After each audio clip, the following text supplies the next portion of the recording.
میں آج اپنی نیشنل کونسل ممبرز ہمارا اصل آج یہاں آنے کا مقصد وہ یہ کہ اپنی جو کانسٹیٹیوشن ہے اس کو اپڈیٹ کریں. جو کامیابی کا کسی بھی آرگنائزیشن انسان اور کسی بھی ملک کی کامیابی کا جو راز ہے وہ یہ کہ وہ کانسٹنٹلی اڈیپٹ کریں, اپنی غلطیوں سے سیکھیں اور پھر چینج کریں اپنے آپ کو. جو کانسٹیٹیوشن ہے وہ بھی ایک ایسی ہے کہ وہ ہم نے بڑی آئیڈیلزم میں آج سے 26 سال پہلے کانسٹیٹیوشن بنائی تھی. پھر اپنے تجربے سے ہم ریئلائز کرتے گئے کہ کئی چیزیں پریکٹیکل نہیں ہیں اس کے اندر, اور کئی ہم بہت ہی آئیڈیلسٹک تھے, اور پھر ملک کی بھی چیزیں دیکھتے دیکھتے ہم نے چینج بھی کیا اور اڈیپٹ بھی کیا.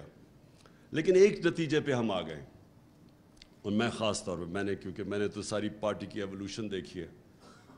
مجھے تو وہ دن یاد ہیں جب ہماری سینٹرل ایگزیکٹو کی میٹنگ جب ہوتی تھی تو مشکل سے ہمارے 25 لوگ میٹنگ میں ہوتے تھے سینٹرل ایگزیکٹو کی, اور وہ پھر ہم جب تصویر لینا چاہتے تھے نا, وہ میڈیا کے لیے تصویر دینا چاہتے تھے, تو ہمیں پھر وہ ملازم کو بھی وہاں بٹھانا پڑتا تھا تاکہ وہ لگے کہ پارٹی میں زیادہ لوگ ہیں. اور مجھے اپنی عورتوں کی تنظیم بھی بڑی اچھی طرح یاد ہے. جب ہم عورتوں کی میٹنگ کرتے تھے تو وہ بھی پھر اپنے گھر کی ملازمہ بھی لے کے آیا کرتی تھی تاکہ وہ ذرا نمبر لگیں کہ ہماری کوئی عورتوں کی بھی تنظیم ہے. تو وہ ایک ایسی پارٹی کی ایولیوشن اس کی ہوئی جو کسی اور پاکستان کی تاریخ میں پولیٹیکل پارٹی کی ایسی ایولیوشن نہیں ہوئی. ایک ہی پارٹی تھی پیپلز پارٹی جو کہ ہمارے سامنے 4 سال میں ایک دم اقتدار میں آ گئی, لیکن وہ اس پروسیس سے نہیں گزری جس پروسیس سے ہم گزرے. اور وہ جو 2 مین پارٹیز تھی, 2 پارٹی سسٹم, وہ ہمارے سامنے دونوں پارٹیز سکڑتی گئی ہیں. جو کہ فیڈرل پارٹیز تھی وہ چھوٹی ہوتی ہوتی اب رہ گئی ہیں پروونسز بھی, اس کے بھی ایک سینٹرل پنجاب میں رہ گئی ہے, انٹیریئر سندھ کی پارٹی رہ گئی ہے. تو ہمیں ان سے بھی سیکھنا چاہیے کہ کیا وجہ ہے. ایک انسان اپنی غلطیوں سے سیکھتا ہے, ایک دوسروں کی غلطیوں سے سیکھتا ہے. تو ہم نے جو سب سے چیز ریئلائز کی کہ پارٹی کبھی گرو کر ہی نہیں سکتی اگر وہ ادارہ نہیں بنتی اور اس میں میرٹ نہیں ہوتا. اور میرٹ تب آتا ہے جب پارٹی کے اندر الیکشنز ہوتے ہیں. اور ہمارا انفارچونیٹلی ہم نے بڑے ایمبیشس الیکشنز کروائے تھے. ایک بہت بڑا الیکشن کروایا 11 مہینے کا, اور اس کے اندر بڑی ہمیں مشکلات کے سامنا کرنا پڑا کیونکہ پاکستان میں کوئی پریسیڈنس ہی نہیں ہے الیکشنز کا پارٹی کے اندر. تو ہم نے اپنی طرف سے ایک پورا سسٹم ڈیولپ کرنے کی کوشش کی جو پوری طرح کامیاب نہیں ہوا. پھر ہم نے دوسری دفعہ ٹیکنالوجی کا استعمال کیا, وہ بھی انفارچونیٹلی وہ سسٹم ایسا تھا کہ پریکٹیکل جب اینڈ میں ہم نے اس کو ٹیسٹ کیا تو وہ ٹیکنالوجی وہ کامیاب نہیں ہوا. تو پارٹی کے الیکشنز کی سب سے امپورٹنٹ چیز یہ ہوتی ہے کہ جو الیکشن ہو وہ فری اینڈ فیئر ہو, لوگ سمجھیں اس کو پروسیس میں بلیو کریں. اگر آپ کا الیکٹرل پروسیس ٹھیک نہیں ہے تو بجائے وہ پارٹی کو مضبوط کرنے کی وہ کمزور کر دیتا ہے.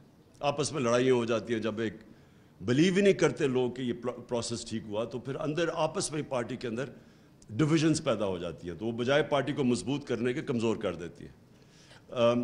جس طرح کرکٹ کی دنیا میں جب نیوٹرل امپائرز آئے, نیوٹرل امپائر سے پہلے بھی ایک کرکٹ کی 150 سالہ تاریخ تھی, اور نیوٹرل امپائرز کے باہر بعد بھی جو کرکٹ دیکھتے ہیں انہوں نے ایک اس کا وہ جو فیز دیکھا ہے.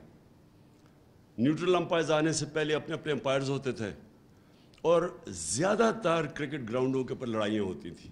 جو ہارتا تھا وہ کہتا تھا امپائرز کی وجہ سے ہار گیا, اور بڑی بدمزگی ہوتی تھی. جب سے نیوٹرل امپائرز آئے, اور اس میں ہم پائنیئرز تھے, سب سے پہلے پاکستان نے اس کو چیمپئن کیا, اور ہم نے 1986 میں پہلی دفعہ دنیا میں نیوٹرل امپائرز کھڑے کیے. اور اس سے کیا ہوا کہ آج آپ کرکٹ کی دنیا میں دیکھیں کہ سارے جو ہارتا ہے وہ ہار ایکسیپٹ کر جاتا ہے, امپائرز کے اوپر نہیں ڈالتا. بالکل چینج آ گیا.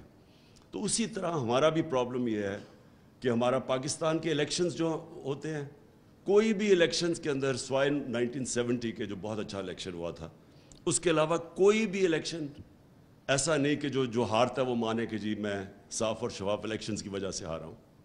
اسی لیے ہم نے یہ EVMs کا پوری کوشش کی 2 سال 2.5 سال سے ہر کیبنٹ میٹنگ میں پوچھتا تھا EVMs کا پروگریس.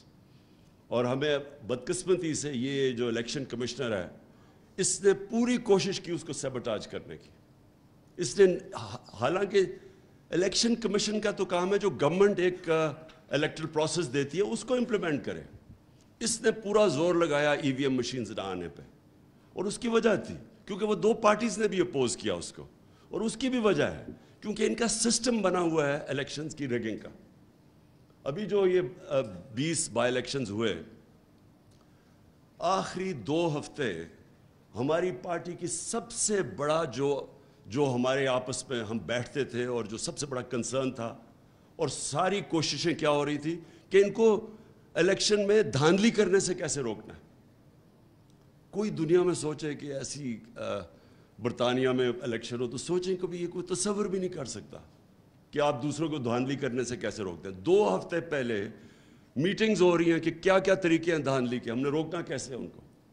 اور پٹن کی رپورٹ تھی, یہ جو NGO ہے الیکشنز کے اوپر, فری اینڈ فیئر الیکشنز پہ, اس کی رپورٹ ہے NGO کی کہ 163 طریقے ہیں دھاندلی کے, اور ایک دفعہ EVM مشینز آ جائے تو 130 ختم ہو جاتے ہیں, یعنی 130 طریقے دھاندلی کے ایلیمنیٹ ہو جاتے ہیں.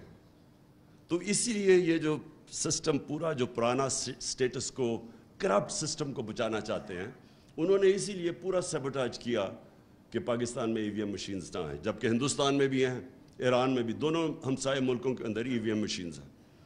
پارٹی کے اندر بھی انشاءاللہ جو میرا ویژن ہے پارٹی کا وہ یہ کہ اصل میں میریٹوکریسی تب آئے گی. اور ابھی جو باتیں بھی کی ایکنالجمنٹ کی خواتین کے ونگ کی بھی, اور یہ علی نے بھی ابھی جو باتیں کی کہ کیسے ورکرز کو اکنالج کرتے ہیں, کہ پاسبل نہیں ہے کہ ایک پارٹی چیئرمین سارے اتنی بڑی پارٹی جو ماشاءاللہ بن گئی ہے کہ سب کو اکنالج کرے. لیکن اس کی اصل جب میریٹوکریسی آپ کے سسٹم میں آ جاتی ہے تو آپ کا سسٹم اس کو اکنالج کرتا ہے, اور وہ کرتا ہے ووٹ کے, آپ کے جو ہر طبقے کے اوپر جب وہ ووٹ دیکھتے ہیں کوئی کام کر رہے ہیں وہ آٹومیٹکلی اوپر آ جاتا ہے. اور ہماری جدھر میں سمجھتا ہوں کہ پارٹی صحیح معنی میں چلی وہ ہماری انصاف اسٹوڈنٹ فیڈریشن پختونخوا کے اندر تھی. انہوں نے ہم اندر الیکشنز کروائے, اور الیکشن سے کانسٹنٹلی نئی لیڈرشپ آتی رہی. تو جو آج بھی ان کے ہمارے جو لیڈرز نکلے ہیں مراد سعید کے بعد, وہ سارے ISF سے اوپر ڈیولپ ہو کے آئے ہیں. اور وہ کیونکہ وہاں الیکشن کا سسٹم تھا ISF کا, ان کے اوپر میرٹ آتی گئی.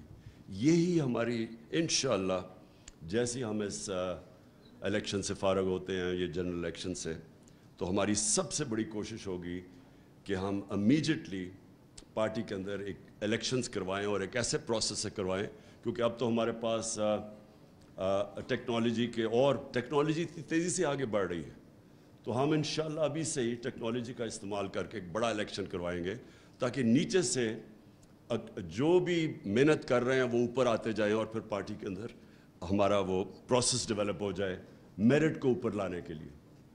جو یہ 2 پارٹیز ہمارے سامنے ختم ہوئی ہیں, ان کی سب سے بڑی وجہ یہ ہے کہ ان کے اندر کوئی میرٹ نہیں, فیملی پارٹیز ہیں.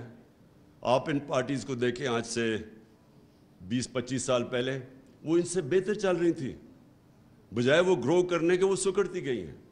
اور صرف اس لیے کہ وہاں جب اوپر سے بلاک کر دیں میرٹ کو اوپر آنے سے, کوئی پارٹی بھی, کوئی سسٹم بھی, کوئی دنیا میں ادارہ جس کے اندر آپ میریٹوکریسی ختم کرتے ہیں وہ نہیں کامیاب ہوتا. میرا جو سیکنڈ پوائنٹ ہے وہ یہ کہ ہم نے پارٹی کی آئیڈیالوجی, جس طرح ہمارا یہ تنظیمیں بنتی ہیں, اور جو ہماری اب جو ہم پلان کر رہے ہیں, ہم نے جو یہ چینجز بھی لے کے آئے ہیں, یہ بالکل ٹھیک کہا آپ نے شاہ صاحب کہ لنک نہیں ہے ہمارا, جو ونگز ہیں وہ پیرلل فنکشن شروع ہو گئے کرنا, اور ان کا لنک نہیں ہے جو ڈسٹرکٹ, جو ایک بیس ہے پالیٹکس کا, جو بیس ہے پاکستان میں الیکشن پروسیس کا, وہ ہے ڈسٹرکٹ. تو ڈسٹرکٹ کے اندر جو تنظیمیں ہیں وہ پیرل چلنی شروع ہو گئیں. عورتوں کا کوئی پتہ نہیں ڈسٹرکٹ کو کہ عورتوں کی تنظیموں میں کیا ہو رہا ہے. کئی ڈسٹرکٹس میں ہوتا بھی ہے, آٹومیٹکلی کوئی خود ہی آپس میں کوآرڈینیشن کر لیتے ہیں, لیکن پلاننگ سے نہ ہمارا یوتھ کا کوآرڈینیشن ہے زیادہ تر ڈسٹرکٹس میں, نہ وہ ڈسٹرکٹ کے جو پریزیڈنٹ بنتا ہے اسے پتہ ہے یوتھ میں کیا ہو رہا ہے, نہ اسے پتہ کہ عورتوں کی تنظیمیں یہ وائٹل ہیں دونوں تنظیمیں, اور بھی وکیلوں کی تنظیم. اب ہم نے ریئلائز کیا کہ وکیل وائٹل ہے ہماری پارٹی کے لیے, اور جو پارٹی کی ایولیوشن ہوئی 26 سال میں, جب ہمیں 2018 میں فیڈرل گورنمنٹ میں ہم پاور میں آئے تو بالکل ہی ڈسکنیکٹ ہو گیا پارٹی کی تنظیم کا اور گورنمنٹ کا, کیونکہ ہم پہلی دفعہ گورنمنٹ میں آئے تھے تو ہم سارے گورنمنٹ کے اوپر کانسنٹریشن ہماری ہو گئی, تو پارٹی تنظیم کے اوپر ہمارے پاس ٹائم ہی نہیں تھا. تو بالکل ایک فاصلہ بڑھ گیا, اور اس میں خاص طور پہ جو نقصان ہوا وہ ILF کو ہوا, جو ہماری لائرز فورم تھا ان کا ڈسکنیکٹ ہو گیا ہماری لا منسٹری سے, وہ علیحدہ ہو گیا. اس سے بڑا نقصان ہوا ہمیں, ہماری تنظیموں کو نقصان ہوا, اور جو ہمیں ضرورت تھی وکلا کی اس کو نقصان ہوا. سو آج ہمارا مین یہ ہے کہ ہم نے اب اس سب کو کوآرڈینیٹ کرنا ہے, اس ایفرٹ کو, اور ہم نے یہ جو ایک طرح مثلا عورتوں کی, یوتھ کی, ISF کی, ان کی گروتھ بھی نہ روکیں, کیونکہ ایک ورٹیکل ان کا اوپر تک ہونا چاہیے سسٹم, وہ اکنالج کرے کہ کون سی عورتیں پرفارم کریں گے, لیکن ساتھ ساتھ ان کی کوآرڈینیشن بھی ڈسٹرکٹ لیول پہ ہو. تو یہ ہم نے اب آج فیصلہ کیا کہ یہ دونوں چیزیں ساتھ ساتھ چلیں. اچھا, جو نظریہ ہے پارٹی کا یہ بڑا امپورٹنٹ ہے. میں نے ریئلائز کیا یہ 4 مہینوں میں, یہ 3.5 مہینہ میں, کہ ہماری اپنے پارٹی کے لوگ, ہمارے عہدیدار, میں نے ریئلائز کیا ان کو بھی پوری طرح ہمارے جو میں نظریہ لے کے 26 سال پہلے نکلا تھا, میں نے ریئلائز کیا ان کو بھی نہیں سمجھ اس کی. ہم کنفیوز کر جاتے ہیں کہ ہمارا پولیٹکس میں آنے کا مقصد کیا ہے, اسے کنفیوز کر دیتے ہیں, جو کہ پاکستان میں پاور پولیٹکس ہے. پلیز یہ ریئلائز کریں, 2 مختلف چیزیں ہیں. پاکستان اگر آج مشکل میں پڑا ہوا ہے تو اس کی بہت بڑی وجہ ہماری پاور پولیٹکس ہے. پاور پولیٹکس کا مطلب کہ کوئی نظریہ نہیں ہے اس میں, وہ صرف ہوتا ہے پاور میں آنے کے لیے کیا کرو. یہ 2 پارٹیز آپ کے سامنے ایک گولڈن مثال ہے, ایگزامپل ہے کہ کیسے ان کے اندر ٹوٹل اپرچونزم ہے, پاور کے لیے کوئی نظریہ نہیں ہے ان کا. یہی 2 پارٹیز کب سے 88 سے ایک دوسرے کو برا بھلا کہہ رہی ہیں, اور برا بھلا یہ نہیں کہہ رہی کہ نظریاتی ان کے کوئی اختلافات ہیں, ان کا صرف ایک ہی ہے کہ وہ ایک کہتی تھی وہ چور ہے, دوسرا کہتے تھے دوسرا چور ہے. یہ بڑے سیریس ایلیگیشنز ہیں. کرپشن کے کیسز انہوں نے ایک دوسرے کے اوپر بنائے تھے. یہ کہہ رہی تھی کہ یہ نواز شریف نے یہ ہدایبہ پیپر مل میں منی لانڈرنگ کی, یہ کیس پیپلز پارٹی نے بنایا تھا. اور یہ سرے محل کا کیس, اور جو $60 ملین پڑا ہوا تھا زرداری کا سوئٹزرلینڈ میں, یہ نون لیگ نے کیس بنائے تھے. تو یعنی 2 پارٹیز ایک دوسرے کو یہ نہیں کہہ رہے کہ ہمارا نظریاتی اختلاف ہے, یہ دونوں ایک دوسرے کو کہہ رہی تھی کہ انہوں نے پاکستان کی عوام کا پیسہ چوری کیا ہے. یہ سیریس ایلیگیشن ہے. اور ہوا کیا کہ جب جیسے ہی یہ واپس آئے 2008 میں, چارٹر آف ڈیموکریسی کے نام پہ دونوں نے فیصلہ کیا کہ ہماری 2 دفعہ گورنمنٹس گئی ہیں کرپشن کے اوپر, تو ہم پاگل ہیں کہ ایک دوسرے کو ہم نقصان پہنچا رہے ہیں. تو دونوں نے مل گئے, 10 سال انہوں نے مل کے ملک کو لوٹا, اور کوئی ان کی آئیڈیالوجی نہیں تھی, صرف پیسہ پرزرو کرنا تھا, پیسہ بناؤ اور پرزرو کرو. اور یہ آج آپ کے سامنے اور ہی کلیئر آ گیا کہ وہ جو ایک دوسرے کے خلاف تھے سب اکٹھے ہو گئے ہمارے خلاف, تحریک انصاف کے خلاف سب اکٹھے. کوئی نظریہ نہیں ہے اس میں, صرف انٹرسٹ ہے. اور انہوں نے جو ملک کے ساتھ کیا کہ انہوں نے ایک گورنمنٹ کو ڈی سٹیبلائز کیا, اس لیے نہیں کہ وہ گورنمنٹ کرپشن کر رہی تھی, اس لیے نہیں کہ وہ ملک کی معیشت کو صحیح راستے پہ نہیں لے کے جا رہی تھی. مہنگائی کا انہوں نے استعمال کیا کہ جی مہنگائی کی وجہ سے ہم گورنمنٹ کرانا چاہتے ہیں، عوام بڑی مشکل میں. اور جو اللہ، کیونکہ اللہ الحق ہے، سچ کا خدا ہے، اس نے ساری قوم کے سامنے یہ اپرچونزم کی سیاست ایکسپوز کر کے رکھ دی. یہ جو 4 مہینے میں 3.5 مہینے میں انہوں نے کیا ہے، یہ اب واضح ہے کہ نہ ان کا انٹرسٹ تھا اکانومی، نہ ان کا انٹرسٹ تھا مہنگائی، صرف ایک انٹرسٹ تھا NRO لینا. کوئی تیاری نہیں تھی ان کی. یعنی اگر انہوں نے پاور میں آنا ہی تھا اور اتنی سازش کر کے، تو کم از کم کوئی تیاری تو کرتے اکانومی کو ٹھیک کرنے کے لیے، کوئی روڈ میپ لے کے آتے، کوئی پلان کرتے کہ ہاں ہم آئیں گے. آتے ساتھ ہی وہ مفتاح اسماعیل بیٹھتا اور کہتا کہ یہ ہم کریں گے اور اس طرح ہم اپنی اکانومی کو اسٹیبلائز کریں گے یا اٹھائیں گے. کوئی پلان نہیں تھا. پلان صرف ایک تھا، اسمبلی میں انہوں نے کیسے امینڈمنٹ پاس کر کے تو نیب کے قانون کو امینڈ کرنا تھا، اور 1100 ارب روپیہ. یہ امیجن کریں کہ قوم ان 3.5 مہینے میں مہنگائی میں ڈوب گئی ہے، اکانومی بالکل ڈیفالٹ کی طرف جا رہی ہے. ان کی اچیومنٹ ایک ہے کہ 1100 ارب روپیہ ان کی کرپشن کا انہوں نے امینڈمنٹ پاس کر کے اس کو معاف کروانے کی کوشش کی، یعنی دوسرا NRO لینے کی کوشش کی. میں صرف سب کے سامنے ذرا یہ ان کی جو اچیومنٹس ہیں میں وہ بتانا چاہتا ہوں. NRO صرف ایک اچیومنٹ ہے، باقی یہ ذرا دیکھ لیں. جب نو کانفیڈنس موشن انہوں نے ٹیبل کیا تو پاکستان کی ایکسچینج ریٹ تھی 178 روپیہ. آج اوپن مارکیٹ پہ 250 روپے پہ پہنچ گئی. انٹرسٹ ریٹ، یہ بڑا امپورٹنٹ ہے انٹرسٹ ریٹ، کیونکہ بزنس ایکٹیویٹی چلتی، جتنا آپ انٹرسٹ بڑھاتے جائے بزنس ایکٹیویٹی کم ہو جاتی ہے، لوگوں کے پاس پیسہ نہیں ہوتا انویسٹ کرنے میں.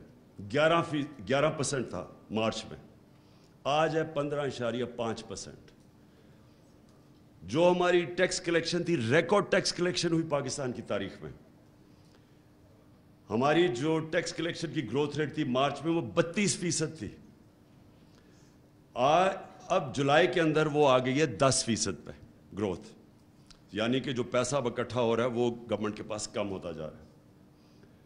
ہماری جو ایکسپورٹس ہیں اور ہماری جو ریمیٹنسز ہیں، دونوں کی ٹرینڈ نیچے آنا شروع ہو گئی. یعنی کہ جو ڈالرز، اصل کرائسس کیا ہے، ملک میں ڈالرز کی کمی ہو گئی. تو جو چیزیں ہماری دور میں ریکارڈ ڈالرز آ رہے تھے پاکستان میں، ریمیٹنسز ریکارڈ پہ تھی، ایکسپورٹس ریکارڈ پہ تھی، وہ دونوں کے اندر کمی آنی شروع ہو گئی ہے. یہ سب سے خطرناک چیز اس لیے ہے کہ یہ ہمیں لے کے جا رہی ہے اب ڈیفالٹ کی طرف. اس کے بعد جو ان کی وجہ سے ڈالرز، اصل بیرونی جو خسارہ ہے وہ سب سے زیادہ تنگ کرتا ہے ہمیں. مارچ کے اندر جو بیرونی خسارہ تھا وہ $500 ملین تھا، آج 2.6 ارب ڈالر پہ پہنچ گیا بیرونی خسارہ. جو لوگوں کے لیے جو انہوں نے سب مہنگائی مارچ سب کچھ کیا کہ مہنگائی بہت زیادہ ہے. آج ذرا سن لیں کہ SPI مارچ کے اندر 17% تھی. اب یاد رکھیں کہ یہ ہم بھی IMF پروگرام میں تھے. یہ جو انٹرنیشنل کموڈٹی سپر سائیکل، یعنی جو قیمتیں اوپر گئی تھی تیل کی، وہ ہمارے دور میں بھی چلی گئی تھی. اس کے باوجود ہمارا جو SPI انفلیشن تھی، جو مہنگائی تھی، وہ 17% تھی، آج 38% ہے، 38%. اور جو گروتھ، جو یہ بھی خطرناک ہے، جو ہم نے ان دونوں حکومتوں سے کرونا کے باوجود سب سے زیادہ نوکریاں ہمارے دور میں دی گئی تھیں. امپلائمنٹ ہمارے دور میں سب سے زیادہ تھی، بلکہ فگرز آئی تھی ورلڈ بینک کی کہ بر صغیر کے اندر جس ملک میں سب سے کم بے روزگاری تھی وہ پاکستان تھا. اب گروتھ ریٹ جو ہمارے آخری سال میں 6% تھی، اب وہ پہنچ گئی، اب وہ پروجیکٹ ہو رہے 2.3% پہ. اس کا مطلب اکانومی کانٹریکٹ کرے گی، اس کا مطلب ٹیکس کلیکشن کم، اس کا مطلب بے روزگاری زیادہ. ریزروز جب نو کانفیڈنس موشن یہ انہوں نے درج کیا تھا، ٹیبل کیا تھا پارلیمنٹ میں، تو ہمارے ریزروز تھے 16.4 ارب ڈالر. آج وہ پہنچ گئے ہیں 8.5 ارب ڈالر، تقریباً آدھے ہو گئے. تیل یہ ذرا بڑا امپورٹنٹ ہے آپ سب کے لیے کہ اب مجھے یاد ہے 12 روپے ہم نے تیل کی قیمت بڑھائی تھی تو بلاول نے کام پہ ٹانگنے والی مہنگائی مارچ شروع کر دی تھی سندھ سے کہ وہ پتہ نہیں پبلک کتنی نکلے گی 12 روپے پہ. اب یہ سنیں ذرا, ہمارے دور پہ جو تیل تھا انٹرنیشنل مارکیٹ میں وہ $110 کا تھا. انٹرنیشنل مارکیٹ میں ہمارے دور تیل $110 کا تھا. ہم جو پٹرول بیچ رہے تھے وہ $150 لیٹر تھا, پیٹرول $150 لیٹر اور ڈیزل $144 لیٹر. انٹرنیشنلی تیل کی قیمت تھی $110. آج انٹرنیشنلی تیل کی قیمت ہے $95 اور ڈیزل بک رہا پیٹرول بک رہا ہے $227 لیٹر اور ڈیزل ہے $244 لیٹر, جبکہ آپ کے سامنے. اور اس کے علاوہ جو عام لوگ استعمال کرتے ہیں کوکنگ آئل, گھی, اس کی قیمت نیچے آ گئی ہے انٹرنیشنل مارکیٹ میں, لیکن یہاں $200 اوپر چلی گئی ہے گھی یا کوکنگ آئل کی قیمت. جو اور بڑی خطرناک چیز ہے وہ ہے large scale manufacturing, industrial growth, جس کی وجہ سے نوکریاں ملتی ہے, گروتھ ریٹ بڑھتی ہے. تو ہماری مارچ کے اندر یہ بڑا امپورٹنٹ ہے آپ کے لیے, لارج اسکیل مینوفیکچرنگ کی گروتھ 26% تھی. آج وہ مئی کے اندر وہ 10% پہ آ گئی تھی, 26 سے 10% پہ, اور آگے جو حالات نظر آ رہے ہیں وہ اس سے بھی نیچے آئیں گے. بجلی لوڈ شیڈنگ ہمارے دور میں اور یہ آج کمپیئر کر لیں اب لوڈ شیڈنگ کدھر ہے. کہنے کا میرا مقصد یہ ہے کہ جب انہوں نے یہ سازش کے تحت ہماری گورنمنٹ گرائی تھی تو پاکستان میں کون سا بڑا کرائسس آیا تھا, کیا ضرورت پڑی تھی ان لوگوں کو جو دیکھ رہے تھے یہ سازش ہو رہی ہے اور انہوں نے فیصلہ کیا کہ جی ہم کچھ نہیں کریں گے. آج وہ بھی ذمہ دار ہیں یہ جو ہو رہا ہے ملک کے ساتھ. آج چوتھے نمبر پہ اب پاکستان دنیا میں وہ ملک جو سری لنکا کے بعد ڈیفالٹ کرنے جا رہا ہے, چوتھے نمبر پہ ہے. یہ جو ملک ادھر جا رہا تھا جدھر یہ اب جا رہا ہے, پتہ نہیں کتنی دیر لگے گی کہ اس ملک کو آپ واپس اٹھائیں گے, کیونکہ اس کے بھی ڈائنامکس ہے. جب بزنس کانفیڈنس ہی ختم ہو جاتا ہے. آج اب آرمی چیف کال کر رہے ہیں امریکنوں کو کہ وہ شرمن کو کہ جناب ہمیں IMF سے سفارش کر کے ہمیں وہ پیسے دلوا دیں. آپ سوچیں کہ ملک کا کیا حال ہے. یعنی یہ اگر گورنمنٹ کے اندر یہ حالات ہیں کہ گورنمنٹ کی کریڈیبلٹی اتنی نیچے چلی گئی ہے کہ ان کو آرمی چیف کو کہنا پڑ رہا ہے کہ جی ان کو ٹیلی فون کریں. اور گورنمنٹ کا سوچے کہ نہ ان کی باہر کریڈیبلٹی رہ گئی ہے. وہ آپ نے شہباز شریف کی وہ ویڈیو دیکھ ہی لی ہوگی, وہ میں نے ویسے کافی دفعہ ویڈیو چلوائی تھی کہ ہم مجبور ہیں, میں بھیک مانگنے نہیں آیا. وہ آپ نے تو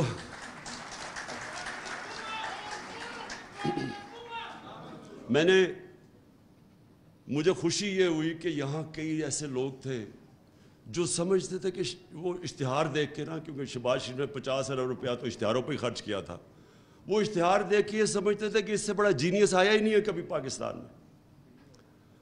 وہ یہاں ایسے لوگ تھے. اب وہ میں سوچتا ہوں کہ جو حالات کیے ہیں, اللہ وہ سچ والا خدا, اس نے زیادہ دیر نہیں اس کی اصلیت بتا دی پبلک کو کہ اصل میں اصلیت کیا ہے. اصلیت یہ ہے ان کی کہ نہ انہوں نے آج تک کبھی اس ملک کی اکانومی کو اٹھایا ہے, نہ انہوں نے اس ملک کے اندر کبھی بھی کوئی اصلاحات کی ہیں, نہ انہوں نے کبھی ملک کے فیوچر کا سوچا. یہ ہم پہلی دفعہ ہماری گورنمنٹ تھی جس نے بلین ٹری سونامی شروع کی, درخت ماحولیت کا سوچا. کسی نے سوچا ہی نہیں تھا ماحولیت کا. یہاں ماحولیت کا سوچنا تو دور کی بات ہے. انہوں نے جو پرانے ہم انگریز کے بنائے ہوئے تھے جنگل وہی کٹوا دیے. وہ جو چھانگا مانگا جنگل ہمیں اپنی بچپن میں یاد ہے, وہ چیچا وطنی, یہ ادھر جنگل تھا ہمارا کندیا میں, میاں والی میں, یہ سارے جنگل ختم ہو گئے ان کے دور میں. کوئی کسی نے نہ پلاننگ کی کہ آگے ہمارے آنے والی جنریشنز کے لیے کیا ہے. 50 سال میں کوئی ڈیمز ہی نہیں بنی. یہ پہلی دفعہ ہماری گورنمنٹ نے آگے سوچا فیوچر جنریشنز کا, کیونکہ انہوں نے کبھی بھی آگے نہیں سوچا. یہ جو آج بجلی کا کرائسس آیا ہوا ہے, انہوں نے یہی نہیں سوچا کہ ہم اپنے جو بجلی بنائیں وہ اپنی لوکل ریسورس پانی پہ بنائیں جدھر ہماری ایڈوانٹیج ہے. انہوں نے بجلی وہ کمیشنز کے اوپر باہر سے امپورٹڈ فیول کے اوپر بنا دی. اب پیسہ ہی نہیں ہے امپورٹڈ فیولز یا کوئلہ, LNG, جو تیل ہے, ہمارے پاس پیسہ ہی نہیں ہے, فورن ایکسچینج ہی نہیں ہے کہ وہ امپورٹ کرے. تو بجلی گھر بنے ہوئے ہیں, ان کے پیسہ بھی ہم دے رہے ہیں, کیپیسٹی پیمنٹس. بجلی بنائیں یا نہ بنائیں ہم ان کو پیسے دے رہے ہیں, لیکن ہمارے پاس پیسہ ہی نہیں ان کو چلانے کے لیے. لہٰذا لوڈ شیڈنگ کی سارے ریکارڈ ٹوٹ گئے. یہ وہ لوگ ہیں, یہ دونوں پارٹیز.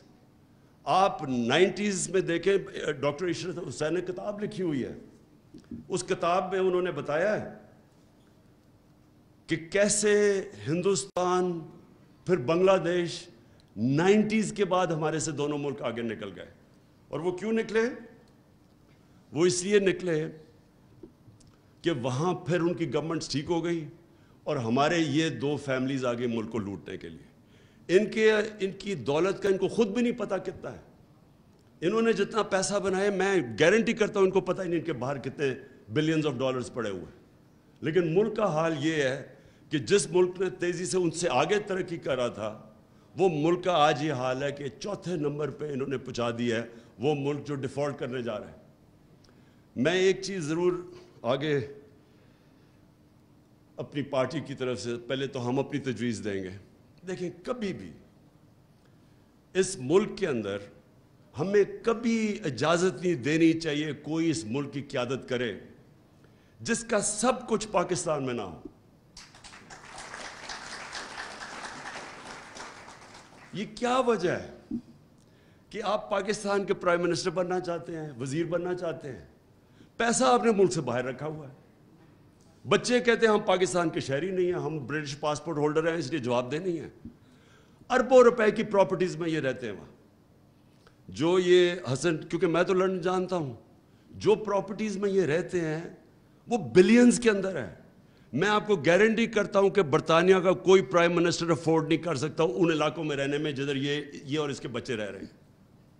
برطانیہ کا 6 کروڑ آبادی ہے, ہماری 22 کروڑ ہے, اس کی 6 کروڑ, ان کا 50 گنا زیادہ ہمارے سے GDP ہے.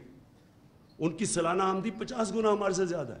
ان کا کوئی پرائم منسٹر نہیں رہ سکتا مے فیئر اور ہائیڈ پارک میں جس طرح یہ نواز شریف اور اس کے بچے رہ رہے ہیں. اور ایک نہیں بتا سکتے کہ پیسہ کیسے گیا پاکستان سے باہر. تو کیا وجہ ہے کہ ہمارا ملک, کہ ہمارے ملک کی لیڈرشپ, ایلیٹ ملک سے باہر سارا پیسہ باہر رکھتے ہیں, باہر پراپرٹیز ہیں, باہر آف شور اکاؤنٹس ہیں, اور ملک کی قیادت بھی کرنا چاہتے ہیں. اگر آپ کے پاس آج باہر, آپ ملک کے باہر پیسہ رکھا ہوا ہے تو 3 وجوہات ہیں. ایک کہ چوری کا پیسہ, کرپشن کا پیسہ ہے, آپ کو چھپانا پڑتا ہے, کیونکہ اگر آپ ملک میں رکھیں گے تو وہ نظر آ جائے گا, اس لیے آپ کو ملک سے باہر بھیجنا پڑتا ہے. زیادہ تر ڈیولپنگ ورلڈ کے اندر ایلیٹس اس طرح پیسہ باہر بھیجتی ہیں, کیونکہ وہ اربوں میں جب پیسہ بناتی ہیں تو وہ تو بستر کے نیچے نہیں چھپ سکتا. وہ کبھی کبھی کوئی, وہ جس طرح کوئی سندھی پولیٹیشین تھا, اس کے گھر کے اندر ہی سونا پتہ نہیں کتنا ملا, عموماً وہ باہر بھیج دیتے پیسہ. یا پھر آپ ٹیکس بچانا چاہتے ہیں, اس لیے آپ پیسہ باہر بھیج دیتے ہیں, یہ بھی بڑے بزنسز بھیجتی ہیں. لیکن تیسرا ایک کیٹیگری ہے جو ایک سمجھتی ہے کہ پاکستان چلے گا ہی نہیں آگے, یعنی پاکستان کسی ٹائم پہ بینکرپٹ ہو سکتا ہے. جو لوگ قیادت میں آ کے بلیو ہی نہیں کرتے پاکستان میں, کیونکہ اس لیے وہ انشورنس پالیسی میں پیسہ باہر بھیج دیتے, تو ان کو کیا حق ہے اس ملک کی قیادت کرنے کا؟ اس ملک کی قیادت اس کو کرنی چاہیے ان لوگوں کو جن کا سب کچھ پاکستان میں ہو, اسٹیک پاکستان میں ہو, جینا مرنا پاکستان میں ہو. اور یہ آپ سے نہیں ہے, یہ ہماری بڑی بدقسمتی ہے کہ ہم نے اپنی آنکھوں کے سامنے دیکھا کہ یہاں کی لیڈرشپ کھلے عام لنڈن کے اندر پراپرٹیز لینی شروع کر دی. اور یہ نہیں, وزیروں کی بھی پراپرٹیز ہیں باہر, پھر بزنسز بھی پراپرٹیز باہر لے جاتے ہیں, ہمارے بڑے بڑے ایکسپورٹرز وہ بھی پھر باہر پراپرٹیز لے جاتے ہیں. اور یہ آج سب سے بڑا کرائسس ہے, ڈالر کا کرائسس آیا ہوا ہے. تو دوسروں کو کہہ رہے ہیں کہ پاکستان میں پیسہ لے کے آؤ. سب سے بڑا ایسٹ پاکستان کا اوورسیز پاکستانی ہے. ان کو ہم کہہ رہے ہیں پاکستان پیسہ لے کے آؤ, اپنا پیسہ باہر لے کے جا رہے ہیں. اس وقت پاکستان کس کے اوپر چل رہا ہے؟ ہمارے بیرون ملک پاکستانی جو کہ دن 15 گھنٹے کام کر کے پیسہ پاکستان بھیجتے ہیں. ریمیٹنسز, ہمارا جو ورکر ہے وہ جا کے محنت کش جا کے پیسہ پاکستان بھیجتا ہے, اور یہاں ہمارے بیٹھے ہوئے ہیں یہ مگر ماج جو یہاں سے پیسہ باہر بھیج دیتے ہیں. یہ جب تک ہم ملک کے اندر اس طرح کی قیادت کا راستہ نہیں بند کریں گے, جو بلیو کرتے ہیں اس ملک کے اندر, جو کہتے ہیں کہ اگر ملک نیچے جائے گا تو میں بھی ساتھ نیچے جاؤں گا, وہ پھر دن رات کام کرے گا اپنے ملک کے لیے. وہ لوگ جن کا سٹیک ہی نہیں ہے. آپ سوچیں 30% روپیہ ڈیویلیو ہوا ہے, 30% ہمارا روپیہ ڈیویلیو ہوا ہے. یہ 3 یا 4 ماہ میں ریکارڈ ٹوٹ گئے, اتنے تھوڑے ٹائم میں اتنا روپیہ گرا ہے. لیکن ان لوگوں کو, یہ میں دیکھ رہا تھا کہ ان کی تصویر آئی, سب ہنس رہے تھے. یہ جو بڑے بڑے ڈاکو, ان کی میٹنگ ہوتی ہے نا, ڈاکوؤں کی میٹنگ بھی ہوتی ہے, سارے دانت نکال رہے تھے. ان کو اگر 30% پیسہ ملک کا, یعنی ہم سب کا 30% ویلیو نیچے گر رہی ہے ہمارے پیسے کی, تو ان کو تو فائدہ ہو گیا. ان کو تو 30% پیسے اوپر چلے گئے. ان کے خوش تو اس لیے ہیں, ان کو کوئی فرق ہی نہیں پڑتا کہ اگر روپیہ اپنا ویلیو لوز کرے گا, اگر ڈالرز میں پیسے پڑے اور پراپرٹیز آپ کی باہر ہیں تو آپ کو تو فائدہ ہو رہا ہے. یہ بھی کانفلکٹ آف انٹرسٹ ہے. جب تک آپ بھی قوم کے ساتھ سفر نہیں کریں گے, اور ہمیشہ دنیا کی ایک تجویز ہے کہ leaders lead by example. Boris Johnson کو آپ سوچیں بہاری اکثریت سے وہ جیتا تھا.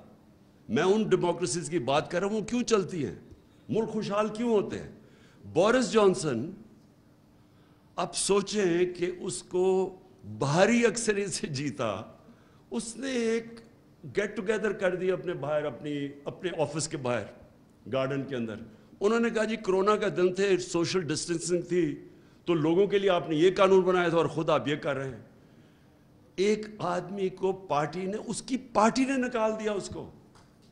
سوچیں کہ اس سے کہا کہ اس نے he did not lead by example. لوگوں کو کچھ کہہ رہا تھا اور خود کچھ کر رہا ہے, یا لوگوں کو کہہ رہے ہیں پیسے پاکستان لے کے, چوری کر کے پیسہ باہر لے کے جا رہے ہیں. اور افسوس کی بات یہ ہے کہ ہمارے یہاں میڈیا میں لوگ بیٹھے ہوئے جو ان کی ڈیفینڈ کرتے ہیں. شرم کی بات ہے کہ ان لوگوں کو ڈیفینڈ کرتے ہیں, پتہ ہے کہ ان کا چوری کا پیسہ ہے, پتہ ہے کہ ملک میں ڈالر کرائسس ہے. اس وقت تو ہمیں سب کو, سارے پاکستانیوں کو کہنا چاہیے کہ آپ نے کوئی پاکستان سے باہر انویسٹمنٹ نہیں کرنی, پیسہ باہر نہیں لے کے جانا, پرائیویٹ پراپرٹیز اور یہ اور وہ. اس وقت تو سب کو ایمرجنسی ہمیں کر دینی چاہیے کہ اپنے ڈالر پاکستان میں رکھنا ہے, اور اتنا پیسہ یہ ہم کر سکتے ہیں. لیکن یہ لوگ کیوں نہیں کر سکتے؟ کیونکہ سب کو پتہ ہے کہ ان کا پیسہ باہر پڑا ہوا. اس لیے انشاءاللہ ہماری پارٹی کی کانسٹیٹیوشن میں آئے گا کہ کوئی بھی پارٹی کی قیادت نہیں کر سکتا جس کا پیسہ, جس کا جینا مرنا, جس کی پراپرٹیز پاکستان کے اندر نہیں ہو.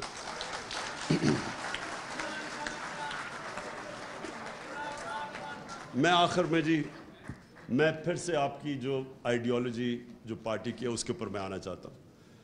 دیکھیں 2 طرح کی جو علی نے بات کی, ہم نے اپنے کارکنوں کو نچلی سٹیج کے اوپر سمجھانا ہے. 2 قسم کی پالیٹکس ہے جو میں پھر سے آتا ہوں. ایک ہے پاور پالیٹکس. پاور پالیٹکس ہے پاور میں آ کے ذات کے لیے سب کچھ کرنا, اپنا ڈپٹی کمشنر, اپنا تھانے دار رکھوانا, یہ جو پرانی سوچ ہے یہ. اور دوسری ہے جدھر پالیٹکس عبادت بن جاتی ہے, جدھر آپ ایک بڑے مقصد کے لیے پالیٹکس کرتے ہیں, جدھر آپ اپنی ذات سے باہر نکلاتے ہیں. یہ جو ہے ہم نے اپنے کارکنوں کے اندر اپنے اور انشاءاللہ اپنے بچوں کے اندر یہ فیڈ کر دینی ہے. میں نے یہ فیصلہ کیا کہ ہم نے اپنی پارٹی کی آئیڈیالوجی کے اوپر پورا زور لگانا ہے. میں آپ یقین کریں کہ میں یہ دیکھ رہا تھا جس دن ہمیں انہوں نے میں یہ جب اپنے ادھر پرائم منسٹر ہاؤس سے اپنی ڈائری پکڑ کے جب میں گھر گیا تو میں نے اگلے دن میں اور بشرا بیگم اگلے دن آرام سے بیٹھے سوچ رہے تھے کہ چلیں بڑی دیر کے بعد ریسٹ ملا ہے اب تو آرام سے ہم ریلیکس کریں گے, اور ہم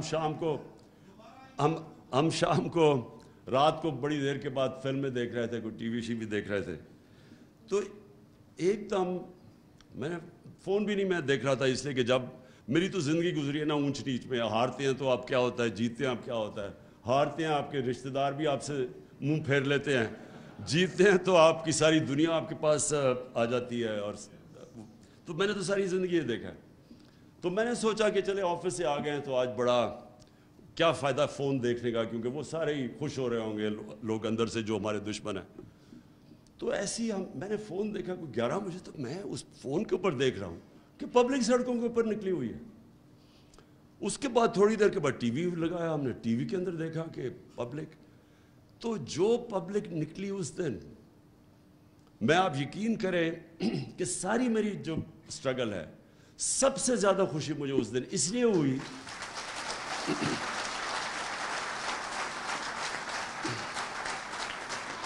کہ اس لیے کہ دیکھیں کامیابی کیا ہوتی ہے. میرے لیے کامیابی کیا ہے؟ میرے لیے کامیابی پرائم منسٹر ہاؤس, میں یہ شاہ محمود کو کہتا ہوں کہ میں زندگی میں کبھی اتنی مشکل نہیں گزاری جو 3.5 سال میں نے گزاری تھی. یعنی اتنا مشکل تھا وہ, کیونکہ ہر روز کوئی نیا مسئلہ آ جاتا تھا اور کوئی چھٹیاں نہیں تھی. 5 دن گھر سے باہر رات کو کھانے بھی کھائے 3.5 سال میں, کئی چھٹیاں ہالیڈیز کچھ نہیں.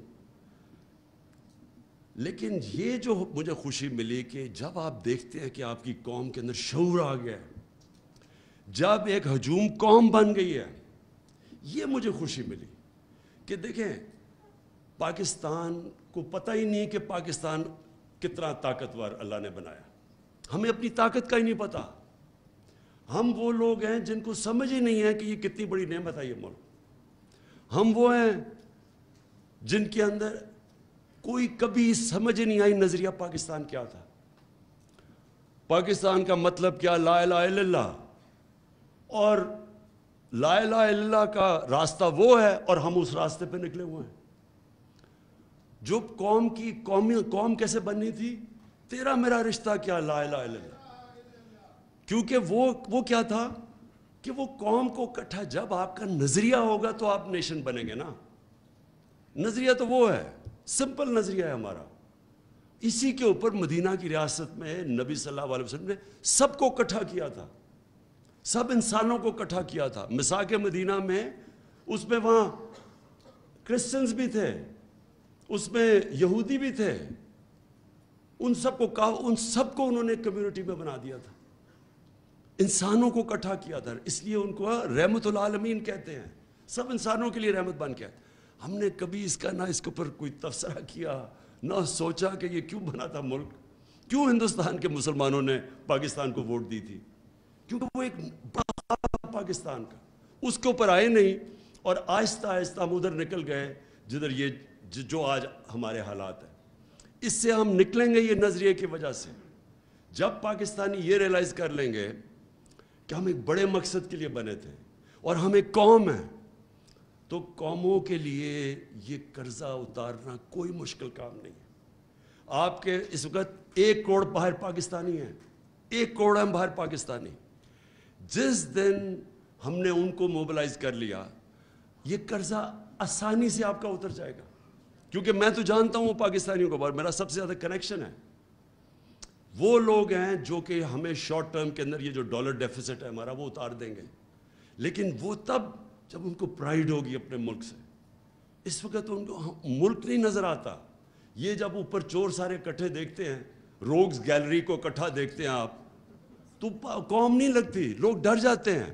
ریمیٹنسز گر رہی ہیں ہماری, کیونکہ ان کو کانفیڈنس چلا گیا. روشن ڈیجیٹل پاکستان میں جو گرو کر رہا تھا وہ نیچے چلا گیا. بیرون ملک پاکستان میں کانفیڈنس نہیں ہے اس وقت. یہ جب کانفیڈنس آ گیا, آپ یقین کریں کہ یہ ہم سارے کرائسس سے نکل جائیں گے. اس لیے انشاءاللہ ہم نے اپنی آئیڈیالوجی لوگوں کو بتانی ہے. میں نے جب یہ کیمرے جاتے ہیں, جب ہم کال دیتے ہیں, یہ کبھی بھی نہیں ہوا پاکستان میں, کال دیتے ہیں پبلک سڑکوں پہ آ جاتی ہے. وہ جب یہ الیکشن کا سپریم کورٹ میں رزلٹ آیا تو ہم 9:30 بجے تھے رات کے. میں نے سوچا اب چلو کل انوائٹ کرتے ہیں لوگوں کو ہم سیلیبریشن کے لیے. وہ میں جب تک گھر پہنچا ہوں تو میں دیکھا وہ ساری پبلک خود ہی سڑکوں کے اوپر آ گئی. تو یہ ملک تو یہ قوم بننے جا رہی ہے، قوم بننے جا رہے ہیں. اور یہ ہے سب سے خوشائن چیز. آج ہم نے اپنی تنظیمیں اس لیے بنانی ہیں کہ اس وقت سب سے بہتر ٹائم ہے اپنی پارٹی کو منظم کیا جائے. ہم نے 26 سال میں منظم کرنے کی نہیں کوشش کی. ہماری جو کانسنٹریشن تھی وہ ہم تحریک تو چلا دیتے تھے لیکن پارٹی نہیں بنتی تھی، کیونکہ ہم نے کبھی بھی ایک کنسرٹڈ ایفرٹ پارٹی بنانے کی نہیں کی. اور جب پارٹی بنتی ہے اس کی نظریہ ہمیشہ سامنے ہوتا ہے. پارٹیز نظریے پہ بنتی ہیں. تو نظریہ تو اب ایسا ہے، میں نے جب وہ دیکھا وہ کیمرہ لے کے جاتا ہے کراؤڈ کے اندر، یہ جو پبلک نکلتی ہے خود ہی سڑکوں پہ، تو میں دیکھتا ہوں کہ چھوٹے چھوٹے بچوں کو بھی ہمارا نظریہ کا پتہ چل گیا. ہمارے چھوٹے بچوں کے سامنے جب وہ مائک لے کے جاتے ہیں تو میں حیران ہوتا ہوں کہ وہ بھی سمجھ گئے ہیں کہ لا الہ الا اللہ پاکستان کا مطلب.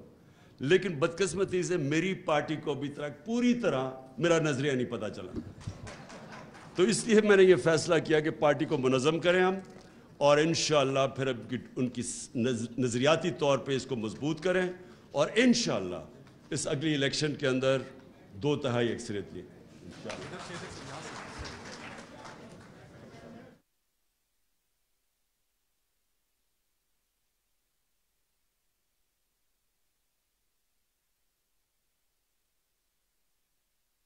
کے لیے جو الیکشن کمیشن کے اوپر